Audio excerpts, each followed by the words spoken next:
You see, the system we live in has managed to convince us of a lot of things, and this is why we are living, in some sort of a blindness. And we can't even understand what was real before. We think certain things are real right now, but no, we are living in a virtual world, basically. Whether it's your religion, whether it's your politics, whether it's your favorite entertainment, whatever it is, it's virtual because it's not real. It's an agreed upon reality. We all agree that this thing is real and is valuable, and so we fight for it to try to keep it alive, basically. Because what is real, we don't fight for. We don't fight for our land that is being destroyed. We don't fight for the trees that are basically feeding us and all that. We don't fight for the animals. We don't fight for what is actually real, practically real. We fight for invisible things, invisible ideologies, basically. That's what we fight for. And we put them above every other thing in our lives.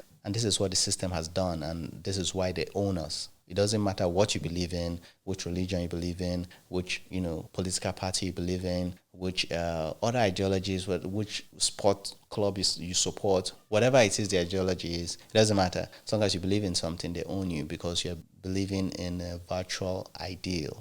At the end of the day, those ideals can motivate you to do and take certain action, profitable actions for industries and all that, to buy certain things, to make you work, to continue to produce certain things and make this and keep the system alive because the system is profitable. But if you understand that everything is actually free, the things that are real are free. We have just decided to attach this idea to them to make it seem like we can't access them until you have paper money, to support the system, because that's how the system works. That's what economics is and all that. But if you understand that, oh, okay, I can take a seed and put it in the ground and this plant will actually start growing and it's free, like it's there, it's nature. This is the world we are in. Having your child is free. Basically, you decide to reproduce and your child is there. But in the future, even reproduction will be, we're already paying for it, with the whole medical services, etc., etc. But it will become more expensive because, they are going to actually commoditize, they're going to actually make it a commodity and all that. And so the system is trying to make sure that everything is not free. Water is no longer free.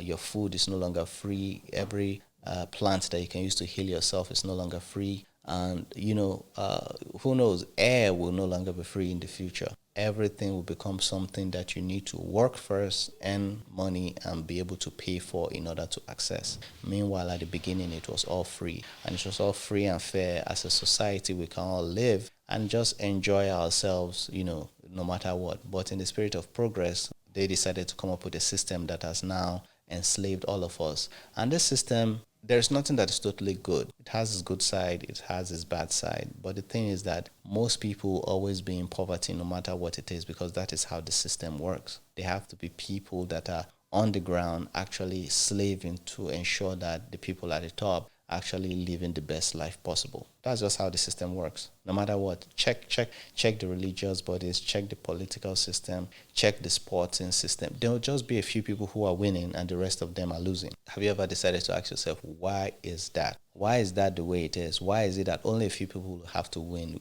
Show me a system where everybody is winning. 100% everybody is winning. No, there is nobody. There is no system like that exists. Do you understand? There is no system that is fair. Only a selected few. In fact, in some systems, the few are handpicked. It's not the best people. It's like we have to just handpick specific people and just make them, they are the best, they are the chosen ones. It's not fair. So it's not like you're being selected because you worked hard, because you are the best. No, it's kind of based on luck, based on, your God, based on whatever it is you want to base it on. The system is actually messed up to actually cause chaos, and this is what leads to greed. This is what leads to fear, and this is what leads to lots of chaos in the world. And they say people are violent towards each other. Why? Because of the system, not because greed and fear and all that evil lives inside them. The system creates scarcity.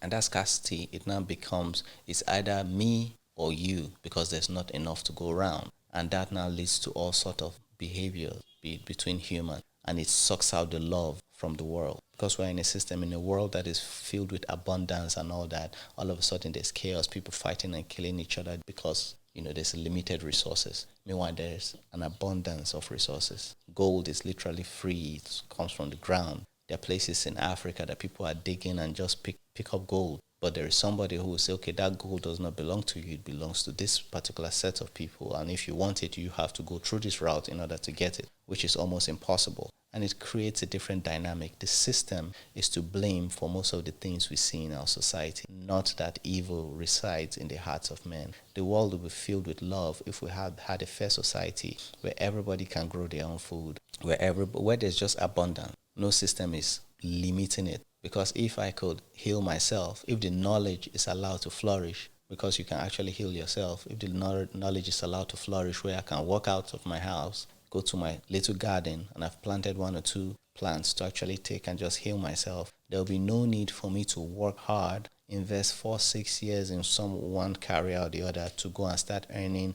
minimum wage somewhere so that I could pay for a medical system that will not actually heal me. It doesn't make any sense. Do you understand? Our life will flow in a different direction. If I can access food freely, do you understand? Meat is available. Whatever it is I want is available. We'll all share and all give ourselves love. But with the structure we have, with the type of system we have, then we have a different type of problem. And people are not pointing their fingers at what is the problem, which is the system. People are pointing fingers at themselves and blaming each other for behaving in the way the system has conditioned them to behave, because there will be no need for someone to come after what you have if he or she can freely get it easily through some other means. But the lack that he or she has, was brought onto them because of the system. So we need to find a better way. Ladies and gentlemen, It's Sadiq, billionaire. we got him. So without further ado, welcome to the Sadiq Show.